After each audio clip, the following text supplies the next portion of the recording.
Hallelujah.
Chimbirwa neve kuchechi yekwatapiwa tambai muchitimbira ana amai kusvika tapedza. Mukapedza wotozopawo Salvation Army vanozotiimbirawo zvakare. Ngatimbe edu.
Vamwe vese ngatigare pasi kusara kwechechi vari kuimba chechi. Ivava ndo madzisawira atapiwa Mwari ari mubatsiri. Ndokumbirawo kana tikwanisa kugara pasi togara zvedu. Panokwanisa kugara pasi togara zvedu. Kunyanya vari kudhuze nesi kuno michini iri kuno haidi noise. Mazvita office atibatsirewo niva vagare pasi titange program. Mazvita toda kungoramba tichitenda Mwari.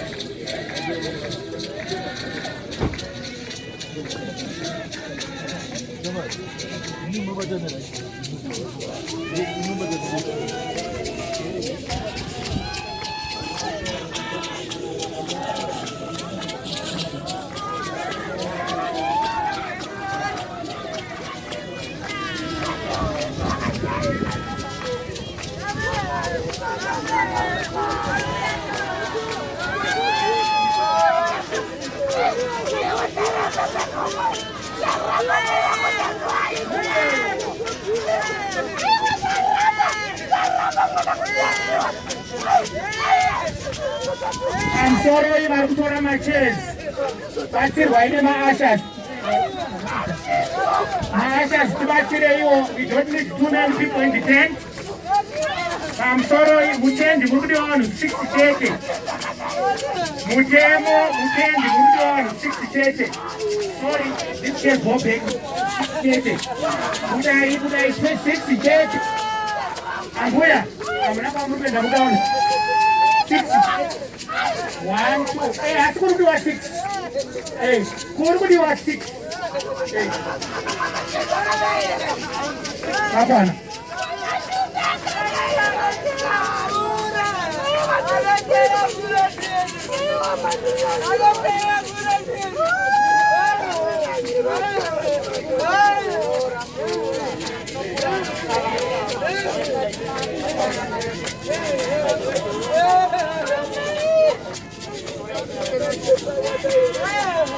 Machika kungotenda Mwari nepavatishitsa tichatanga program yedu, all protocols observed. Toda kungotenda Mwari pavatishitsa ticha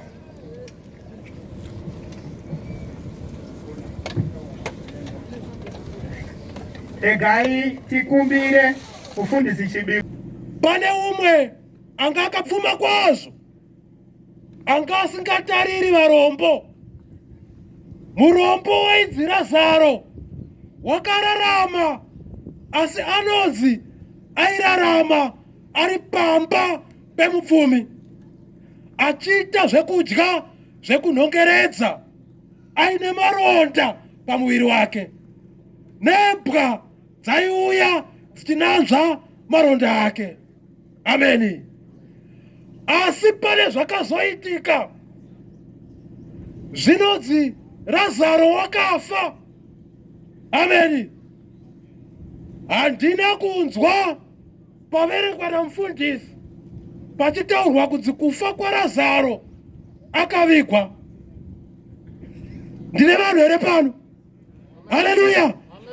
Pabuda mashoko ekuti Lazaro wafa kudaro, ngirozi dzakabva kudenga dzikamutakura dzikanomugadza pachipfuva chababa Abhurahama.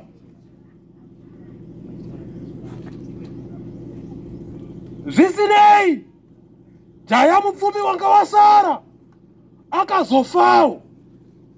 Ndo pane mharidzo yangu ipapa, pafa jaya mupfumi. Haleluya. Nditenderei ndiri ndingodai. Pafa jaya mupfumi anonzi akavigwa. Haleluya. Vazvizwa izvo, amen.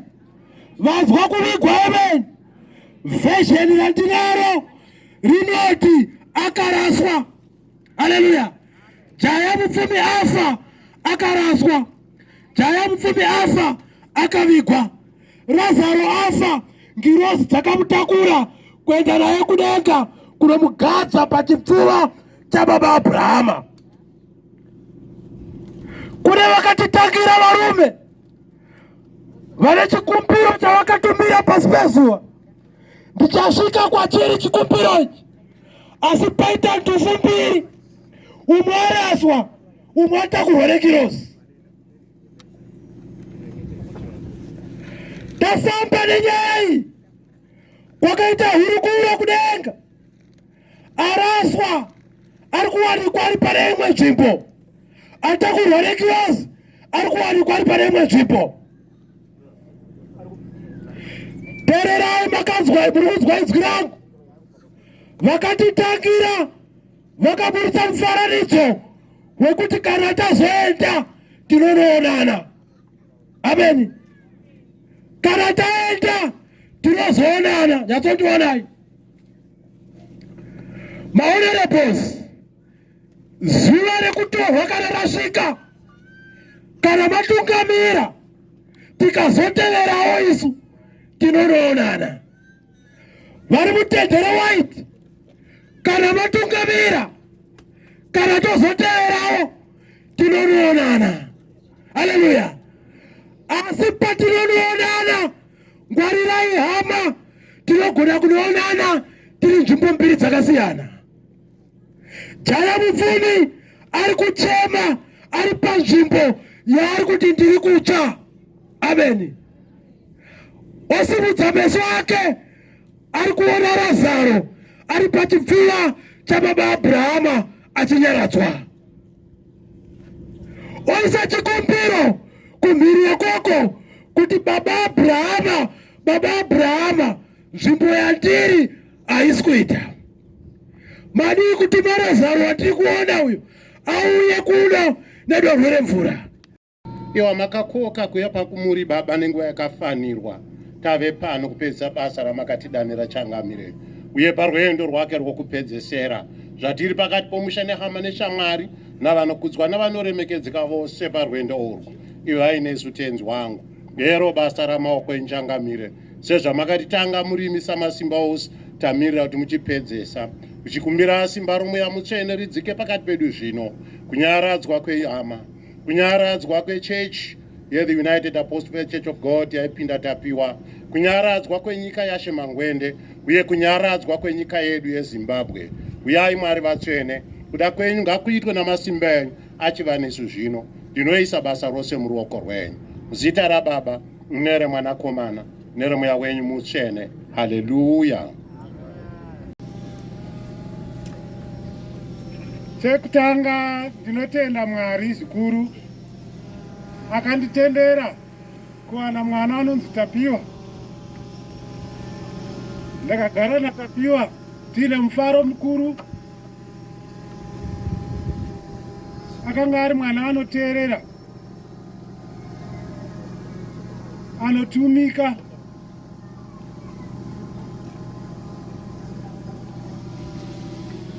zvisinei kuti kuenda kwake kwandirwadza. Ndinotenda Mwari zvakare naicho chiitiko, nekuti chakandipa kunzwisisa kumwe kwandakanga ndisina, kuti pasi pano tiri kutandara, hatisi varidzi vepano, kune muridzi wevaridzi. Ndaizviti ndiri muridzi waTapiwa, asi ndakazozviona kuti kune muridzi wake chaiye akamutora. Ndinotenda Mwari nekundipa kunzwisisa kuburikidza neshoko randakadzidziswa nevatauri vazhinji vachindisimbisa kuti ndisarwadzikane, kuti nyange vakauraya mwana wangu varipo vasiri kutaura zvavakaita, kune muridzi wavaridzi. Ndiye anoziva zvakavandika, ndiye anoziva zviri pasi pemwoyo womunhu, ndiye anoona zvinoitika murima. Ndisacheme, ndisatambudzike, nekuti iye anoziva zvaakandirongera. Anoziva urongwa hwake, haakuzondisiya ndichichema kudzambara nekusingaperi. Achandinyaradza ndikaramba ndakatarira kwaari.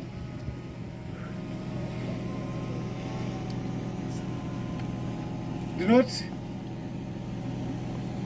Mwari aedza kutinyaradza zvizere semhuri, abvise ruvengo pakati pedu, tigone kuregererana, tisaremerwe neruvengo, nekuti ruvengo runokuvadza isu, asi tiwane kubatana. Ndinotenda zvizhinji vadzidzisi vakandidzidzisa, vakandipa shoko rekuti ndigogona kunzwisisa. Ndisarambe ndiri pakuchema, ndisarambe ndiri pakushupika, asi ndingonzwisisa. Takaparidzirwa shoko raJobho kasingaperi pano. Machechi akasiyana siyana akauya vakataura nemitauriro yakasiyana. Ndinongoti mashoko atakadzidziswa aramba aineni, kuti pandichafamba anditungamire, ndisawanikwe ndiri kurasika, asi ndigosimbiswa nemuzita raJesu Kristu tenzi wedu, amen. Toda kutenda zvikuru maita mhofu, maita musiyamwa nemashoko makukutu, mashoko andabata pane zvavataura kuregerera. Ndo saka muchinzwa chinzi Baba wedu muri kudenga.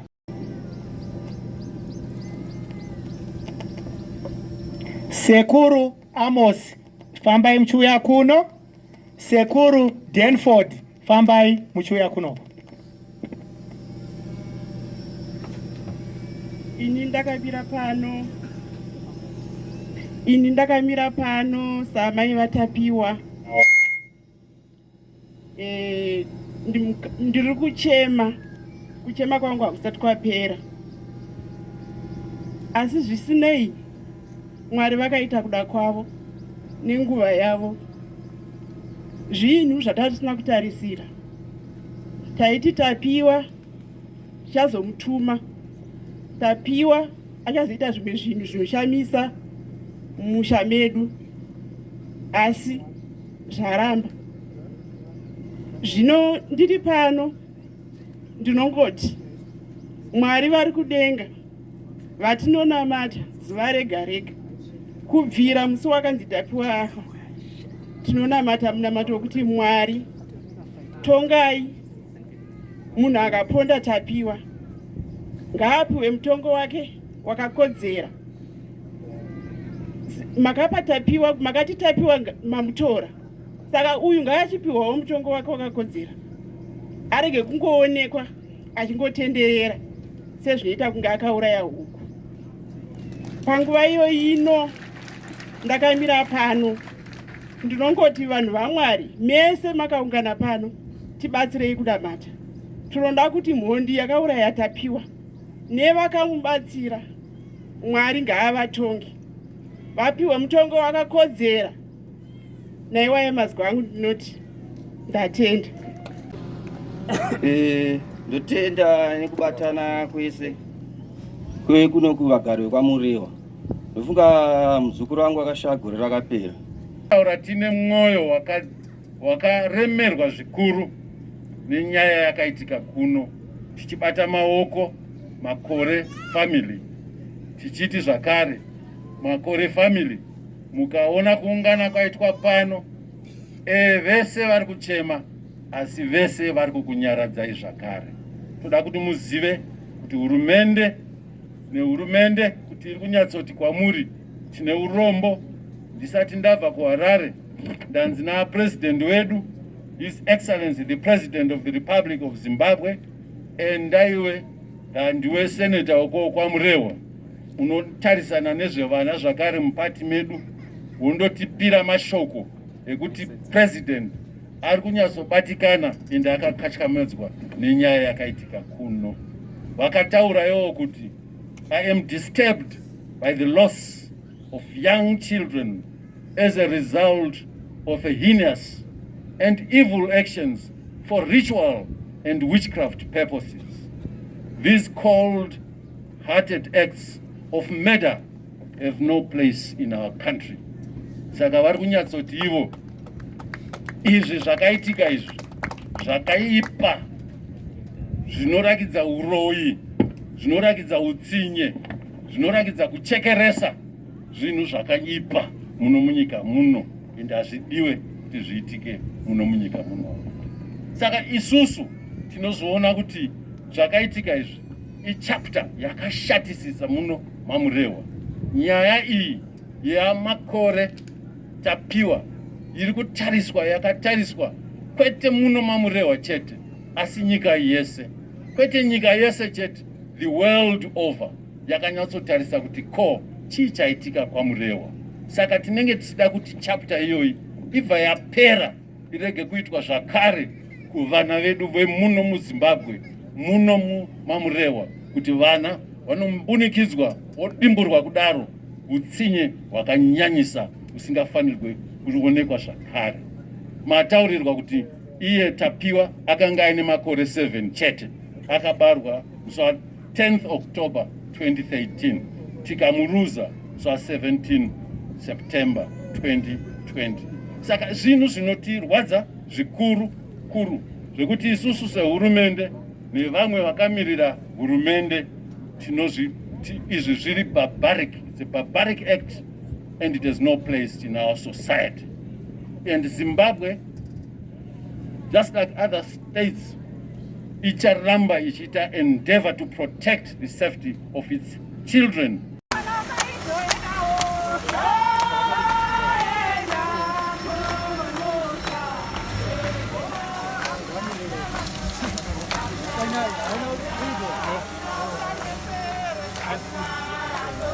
This is the final resting place for Tapiwa Makore. We've been giving you the proceedings from the church service that took place this morning at the Dutch Funeral Service in Harare.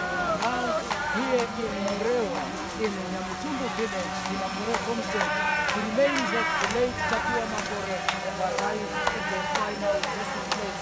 Next to my right is a grave that has been prepared for Tapiwa Makore. The emotional moment is preparing relatives, family members, and the community are here to bid farewell to a young innocent life so snatched from the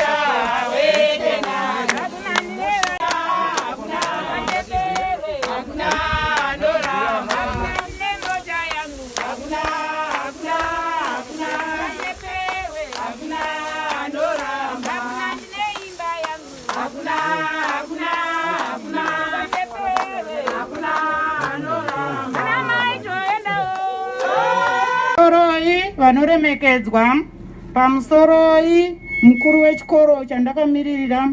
Inini ndakamiririra mwana Tapiwa. Tapiwa anga ari mwana akasiyana nevamwe vana.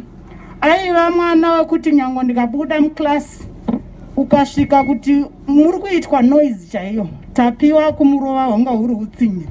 Anga ari mwana anoteerera, anga ari mwana akazvirereka. Saka ndinoda kutenda baba namai vaTapiwa, ndichida kuti tiri pamwe chete nemiwo kuchema Tapiwa. Vana veklasi yaTapiwawo vari kurwadziwa zvakanyanya kuchemawo mumwe wavo.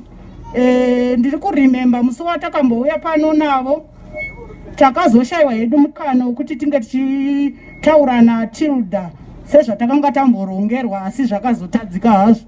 Asi ndinongochemawo Tapiwa anga ari mwana akanaka. Ndinotendawo vamwe vandinoshanda navo, maticha epanyamutumbu varipo pano. Ndinokutendai nekunditsigira ndakamiririra chikoro Nyamutumbu. Tapiwa ndinoti uzorore murugare, famba zvakanaka, ndatenda. So when the tragic event happened and the whole nation was in shock, we came together. I think it was on the second or third day when the president of the country condemned the horrific way that Tapiwa was murdered, taken away from us.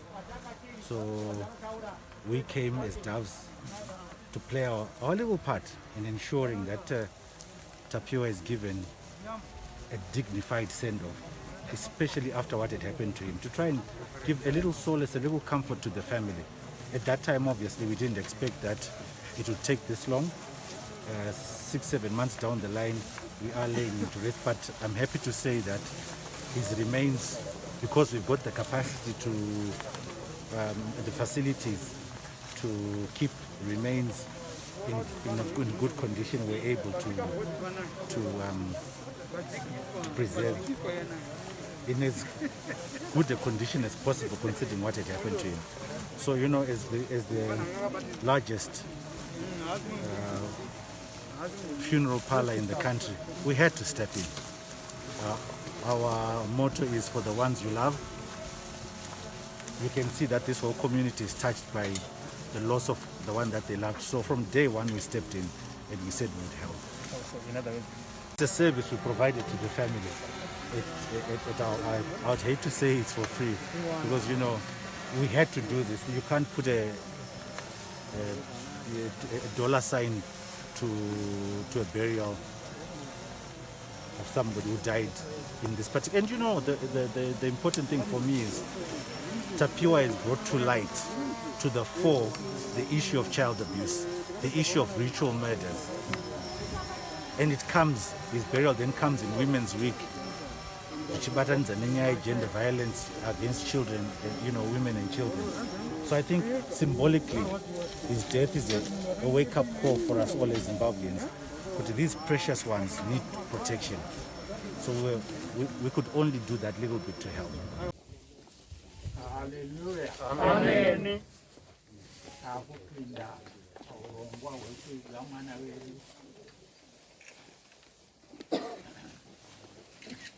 Tapiwa. Mweya wako wawira kuna Mwari uyo akakupa. Izo zitakuisa mwili wako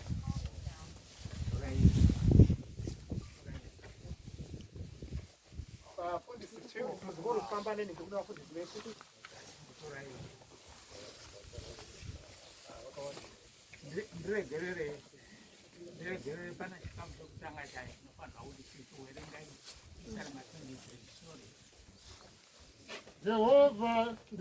Jehovha mfudzi wangu. Jehovha ndiye mfudzi wangu, hapana chandingashayiwa. Unondivatisa pasi pamafuro manyoro, unondisesedza pamvura inozorodza, unoponesa mweya wangu. Unondifambisa panzira dzekururama nokuda kwezita rake. Zvirokwazvo kunyange ndikafamba mumupata womumvuri worufu handingatongotyi zvakaipa, nekuti imi muneni. Unondigadzirira tafura pamberi pevadzivisi vangu, makazodza musoro wangu namafuta, mukombe wangu unopfachuka. Zvirokwazvo unyoro nenyasha zvichanditevera mazuva ose upenyu hwangu. Ini ndichagara mumba maJehovha mazuva namazuva.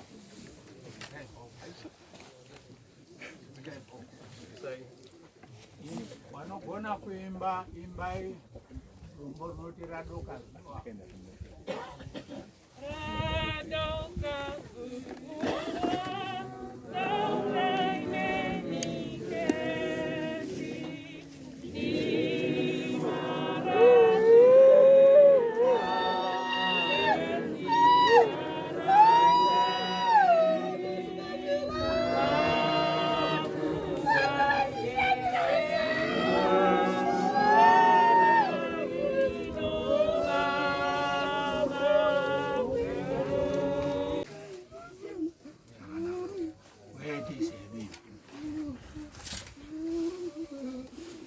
Tapiwa, mweya wako wadzokera kuna Baba uyo akakupa. Iye zvino taakuisa mwiri wako ivhu kuivhu, dota kudota, kuguta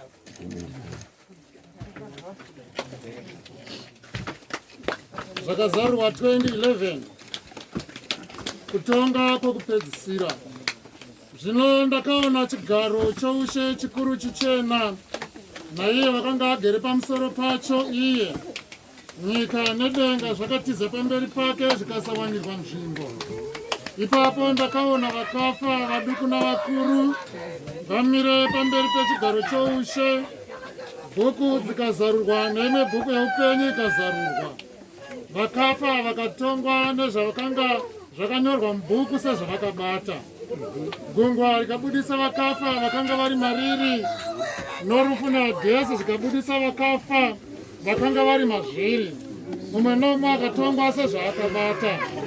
Ipapo rufu neadhesi zvakakandirwa mudziva romoto, ndiro rufu rwechipiri, ndiro dziva romoto. Zvino kana munhu akawanika asina kunyorwa mubhuku youpenyu, wakakandirwa mudziva romoto. Zvakazarurwa 14:13. Ipapo ndakanzwa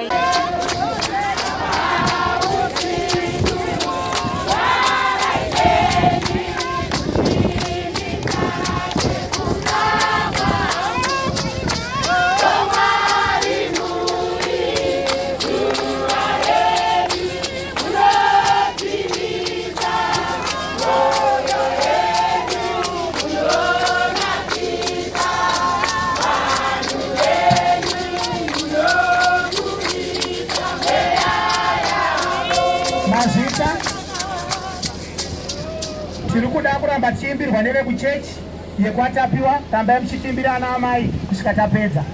Mukapedza wotozopawo Salvation Army vanozotiimbirawo zvakare. Ngatimbe edu.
Vamos a ver, gatigare pasi, kusara kwenye chechi, vari kuimba chechi.